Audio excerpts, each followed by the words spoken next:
Hello తమ్ముడు, ఏం తమ్ముడు ఏం చూస్తున్నావు? కేక్ కావాలా? ఏమొద్దన్నా. యాక్చువల్లీ ఇవాళ నా పుట్టినరోజు అన్నా. నా కేక్ కట్ చేయించడానికి ఎవరు లేరు. అలాగే నా అంతటి నేను కొనుక్కోలేని నా దగ్గర డబ్బులు లేవన్నా. అందుకే కాసేపు చూసి వెళ్ళిపోదాం అని వచ్చానన్నా. సారీ అన్నా, సారీ అన్నా.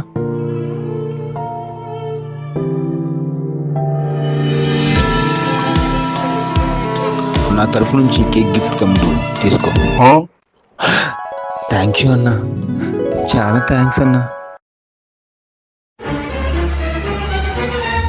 అరే మావా, సాయంత్రం birthday cake cutting cake set అయిపోయిందా? నిజంగా చెప్తున్నానండి, ప్రపంచం అంతా దొంగ నా కొడుకు. నిజంగా నాకు కంట్లో నీళ్ళు వస్తాయి.